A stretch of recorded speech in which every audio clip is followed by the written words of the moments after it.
Welcome to Night's Arcade, I'm Sleepless Night, and I've been looking at the demo for the upcoming Destroy All Humans remake. Don't go away.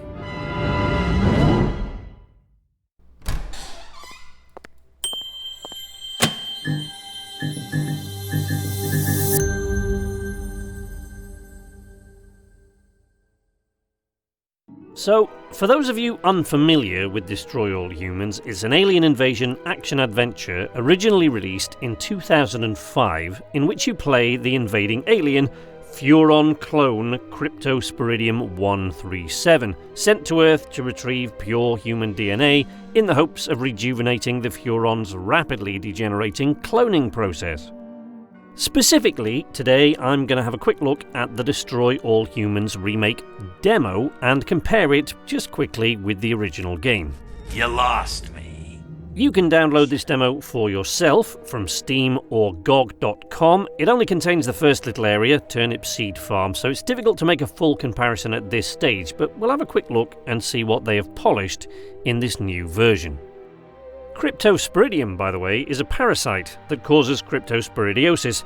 I won't go into any more detail about it or the symptoms it can cause because some of you might be eating, so let's just call him Crypto from now on. Hey, because our Crypto is quite funny, very easily angered, and sounds a lot like Jack Nicholson. I don't care how many stomachs you have. I don't have time for this. The original version of this game was developed by Pandemic Studios, one of the developers of the original Star Wars Battlefront series, and it was published by THQ. The 2020 version is being developed by Black Forest Games and published by THQ Nordic, of which Black Forest has been a subsidiary since 2017.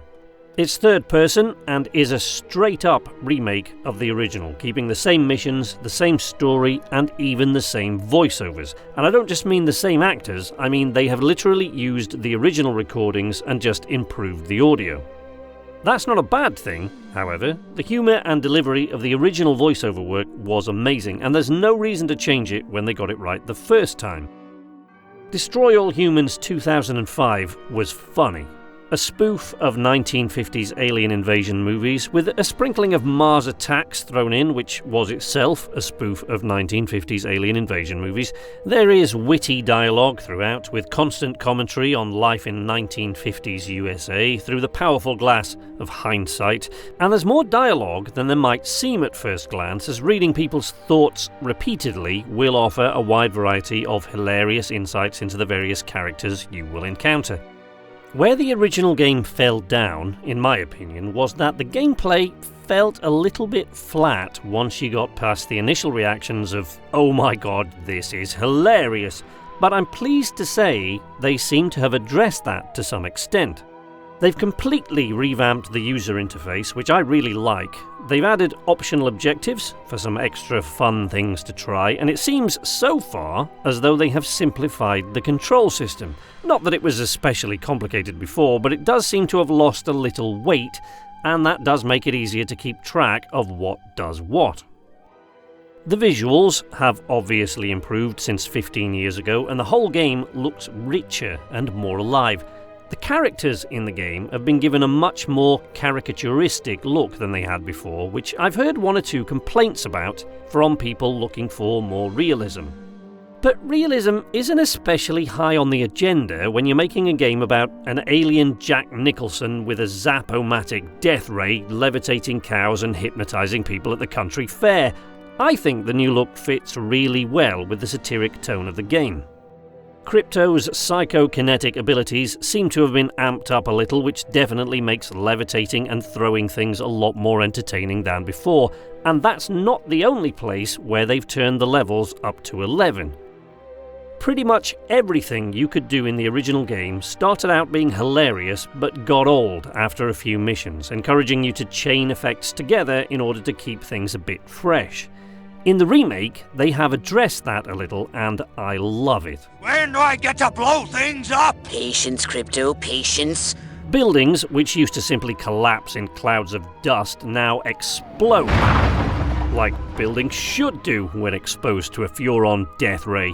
When I target a barn for annihilation, I want it to go out like it was built by an angry Michael Bay, not by an IKEA employee with insufficient dowels in his pocket. In fact, the environments seem to be much more destructible in general now, with scorched earth and flammable trees adding that extra touch of immersion. All the fun little weapons in this game have been given tweaks, and the balance of audio, visual and tactile feedback now works beautifully. It might not seem like much, but this sort of thing drastically affects my enjoyment of a game, particularly in terms of playability over time. I cannot wait to try out the disintegrator ray in the finished game, as that was one of my favourite things from the original. Unfortunately, the demo is not long enough to let us try out all the toys in the Furon Armory, but if you want to sample the demo for yourself, head over to Steam or GOG.com to download it. Which? The second one. I honestly hope this remake is going to be the beginning of a new Destroy All Humans franchise, but I guess we'll have to wait and see when the game is released on July 28th. At this time, we wish to abduct you for the purpose of scientific research. The procedure will be protracted and invasive. Do you have any objections? That's all from me, but you can follow me on Twitter at @Knights_Arcade to see me talking about this and many other games coming up over the second half of 2020 and beyond. There are also links to my Discord, Patreon and Facebook channels in the video description, as well as on my channel banner.